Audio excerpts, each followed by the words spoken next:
You're listening to the Dynamic Thinking Project podcast. This is episode 6, and this is part 2 of episode 5. The title of this episode is Unhappiness, or Why People Are Not Happy. So let's get started. Hey everyone, this is Adam Muselli here. Welcome to the Dynamic Thinking Project podcast. If this is your first time listening, then thanks for coming. This podcast is released every Friday, and show notes are found at the website, themindtechinstitute.com. It's all one word. Come back often and feel free to add this podcast to your favorite RSS feed or iTunes. You can also follow me on Twitter and Facebook. All links are in the show notes and website. And now, let's get into the show. Last episode, we discussed the key differences between happy and unhappy people. And also, we hovered over some key points of why people find themselves unhappy sometimes just for no reason. However, in this episode, we'll be discussing some of the major reasons that cause unhappiness to people. Let's start first with some questions to make you wonder. How do happy people become unhappy? And are they born like that? Is it genetic? And is there any way for unhappy people to become happy or to become happy again? Let's start first talking about the major reasons of why people become unhappy. The answer is based on two factors, internal and external. So let's focus on the internal, as we have talked about the external factor in the previous episode.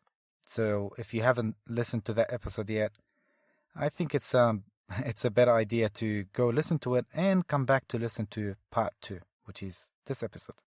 So just to make things clear first, it's normal that sometimes you may just lack joy. And simply that's because we don't live in a full, happy, and all positive world. More about that is also covered in the previous episode and also in episode 4. However, there are some things we do, and sadly, they became part of our lifestyle, whether consciously or unconsciously, led us to further unhappiness, and also these things, which became part of our lifestyle, lead to further unhappiness in people's lives and also reflect and radiate that unhappiness onto others, and it becomes an unhappiness contagion. Yes, unhappiness and negativity can become contagious. Also more about that later. However, now I will tell you some major reasons or things that people do leading to unhappiness and sometimes leading to misery. Those things are based on statistics and also based on cases that we had at the Mindtech Institute when we do coaching and when we do counseling with people. And also they're based on other researches and other studies too. The first one is worriness. Now, worriedness, maybe you worry too much. And that reminds me of a quote by Mark Twain. He said, "I am an old man and have known a great many troubles, but most of them have never happened." Well, you see, worry creates inner problems, of course, on the physical and the mental levels. Worrying doesn't create action. Worrying freezes you. So you're unable to think clearly and make changes to ensure the negative outcome never happens. Your energy would be better utilized in changing things that you can control, or better say, you can manage, and letting the rest go. Sometimes you worry about something too much and you're afraid maybe it's going to happen. But as Mark Twain said, maybe it will never happen. So worriness doesn't do any favor. It just freezes you. It freezes you, and also it blocks your judgment. Another one is you maybe hold grudges, or maybe you're a little bit extra sensitive. Now, let me tell you something about holding grudges. Holding a grudge on someone has about the same logic as drinking poison and waiting for the other person to die.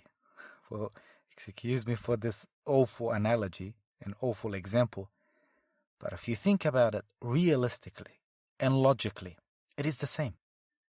It's someone that you're holding a grudge on, and you think that will change something, but you're actually harming yourself by carrying all that negative energy. So let the bitterness go. And that's for your own benefit.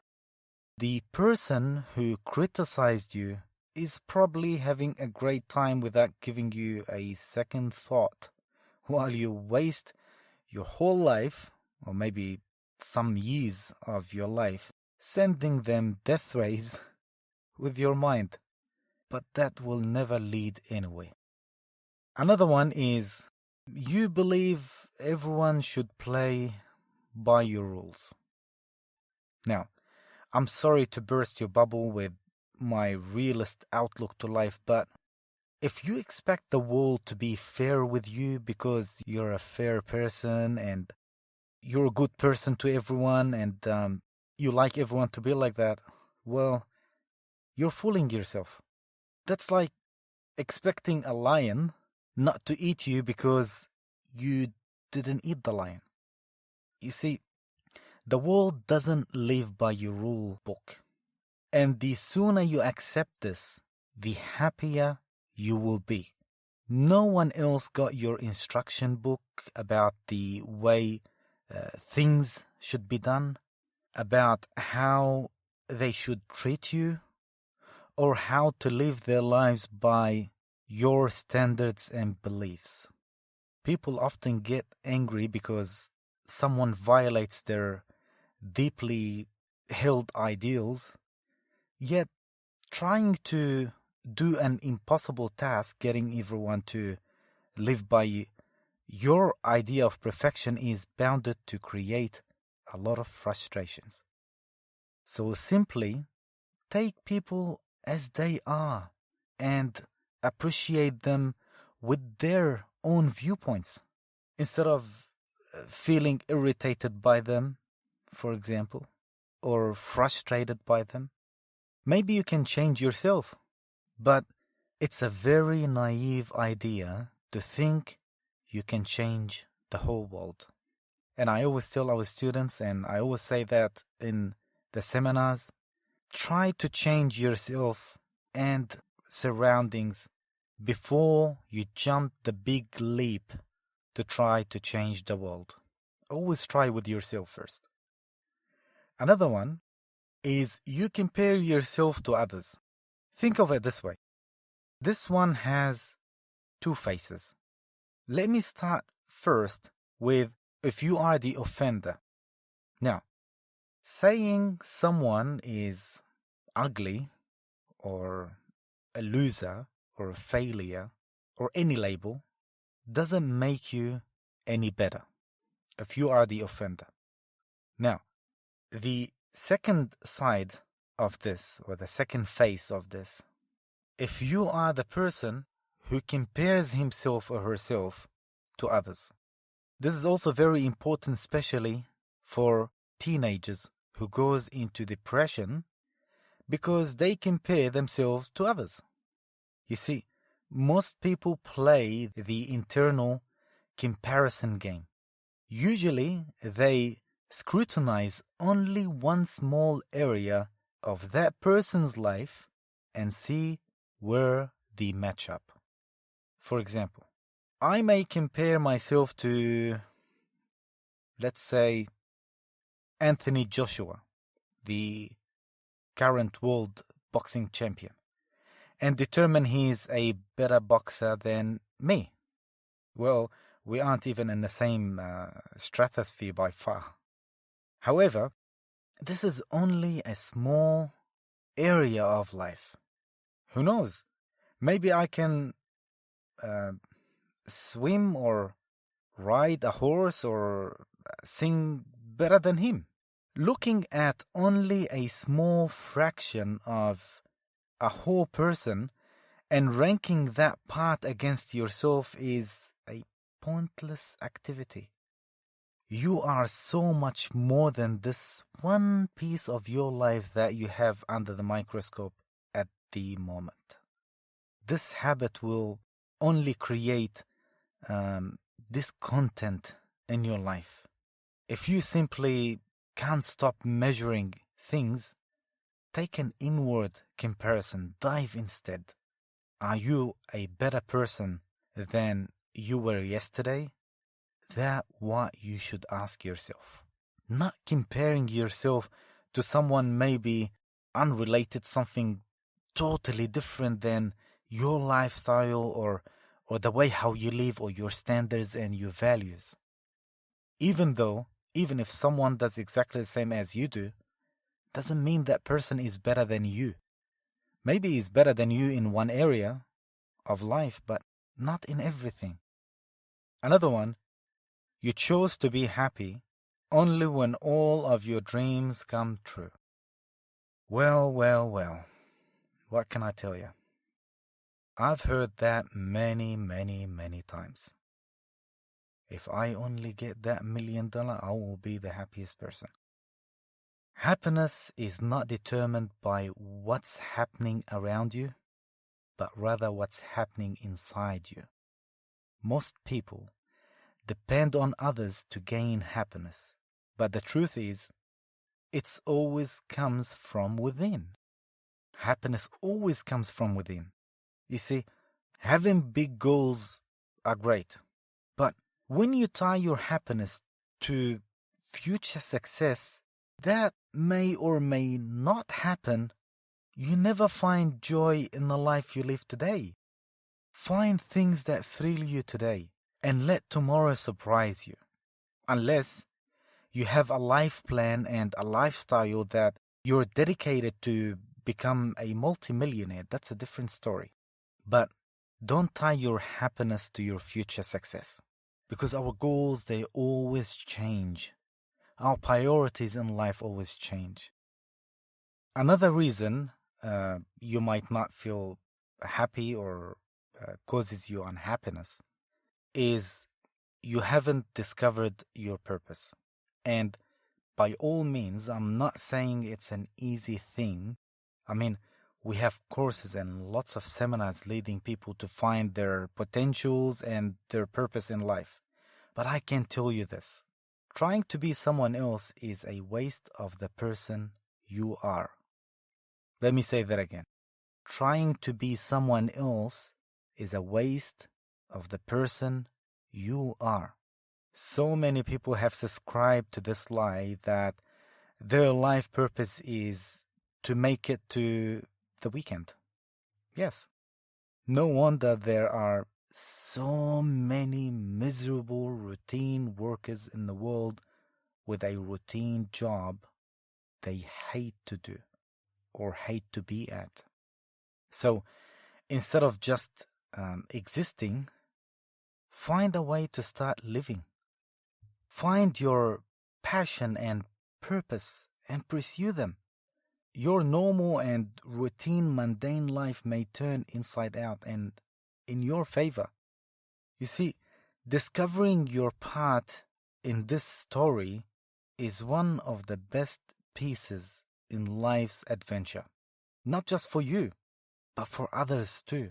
Because in this life, we all complete each other, especially if all the pieces are placed in the right places. Another reason, you're stuck in your past. You cannot start the next chapter of your life if you keep rereading your last one. Let me say that again. You cannot start the next chapter of your life if you keep rereading your last chapter. Many people become the product of their past. They are the casualties of regret, as I like to call them. The casualties of regret, sorrow, and the what ifs. You see, while we all can learn from our past, staying there is not practical to living in the present. The past cannot be changed or relived. To constantly dwell on it doesn't create any emotionally healthy outlook to your present and to your future.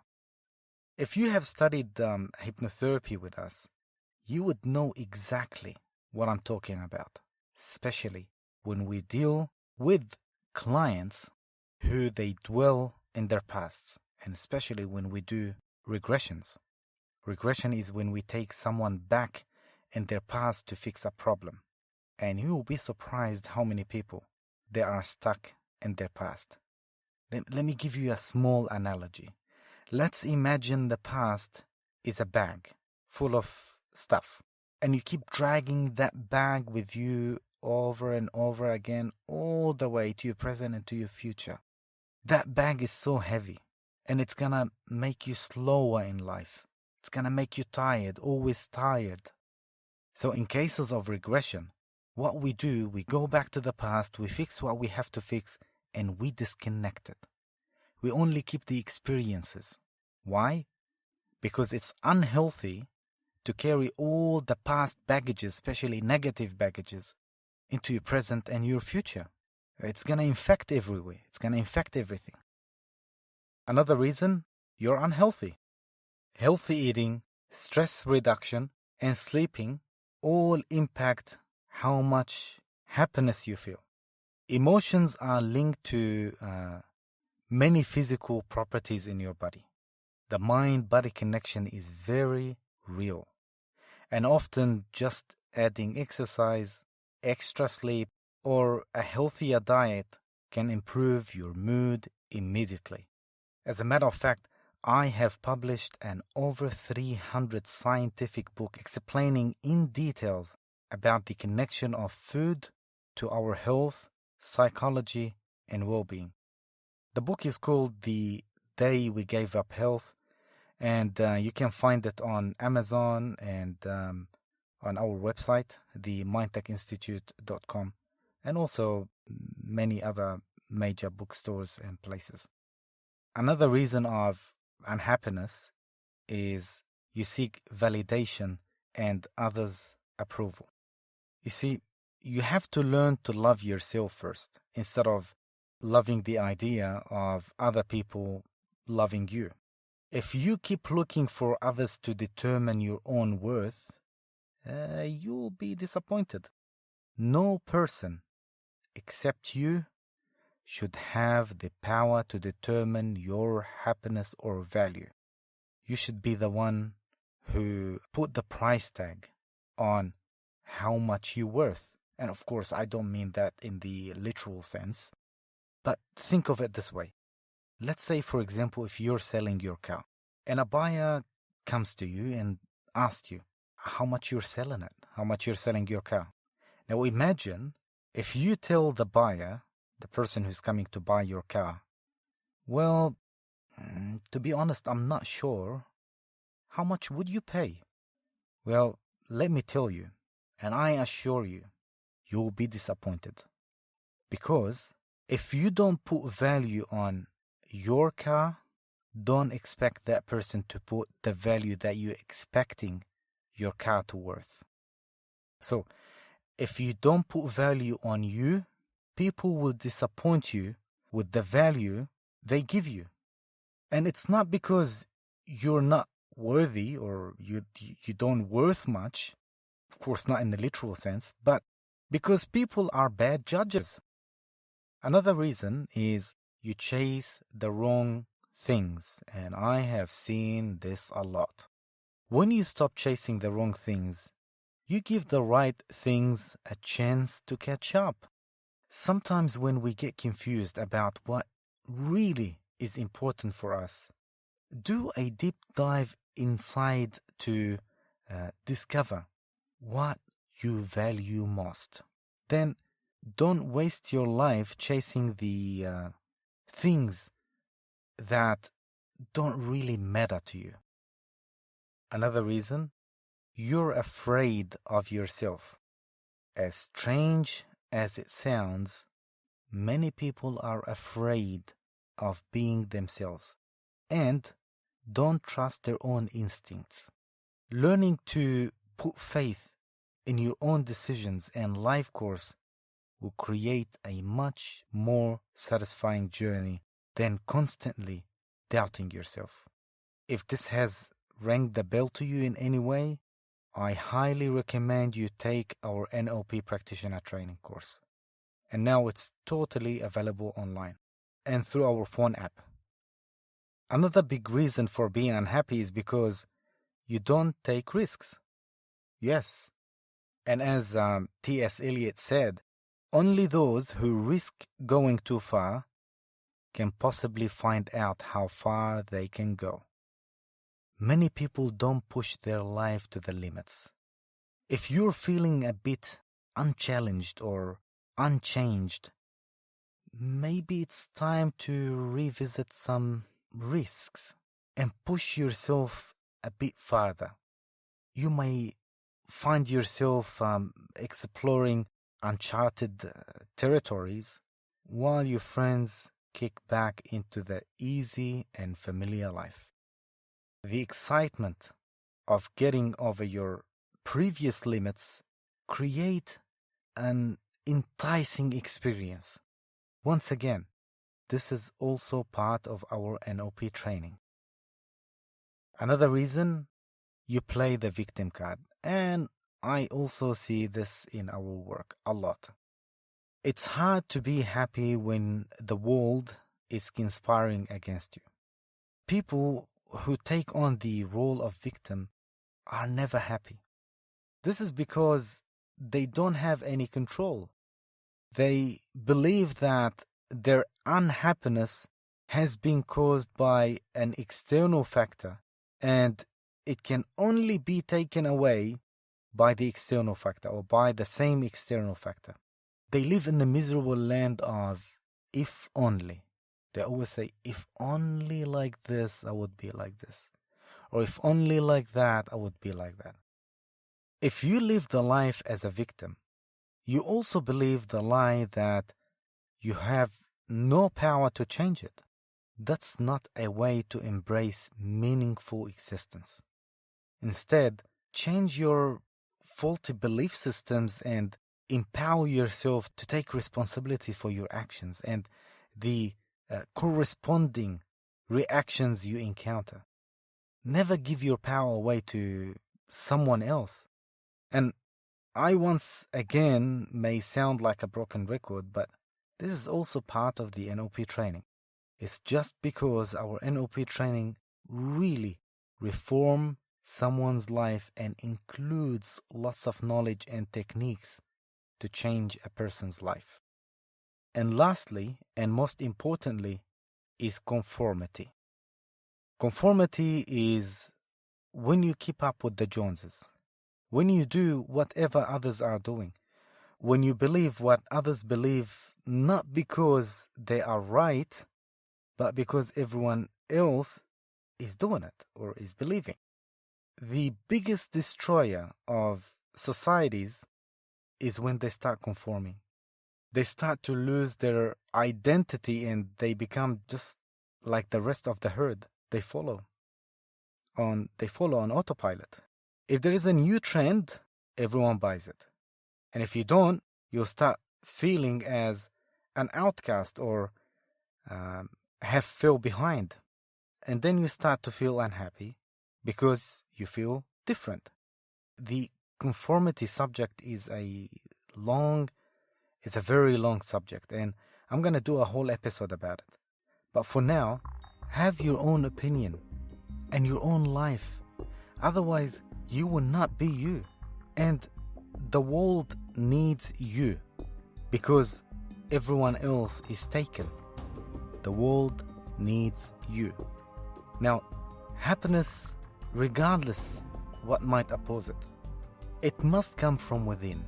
Happiness is about learning and getting results, which can also bring you results, and do something about it by sharing it, for example, with the world. Happiness, regardless how you measure it, it ends up connected or linked to peace at the other end, because happiness is peace. That's it for today, and thanks for listening. The Dynamic Thinking Project podcast is released every Friday. If you have any questions, you can email me. The email is on our website, themindtechinstitute.com. Until next time, take care and enjoy your weekend. This is Adam Muserli signing out.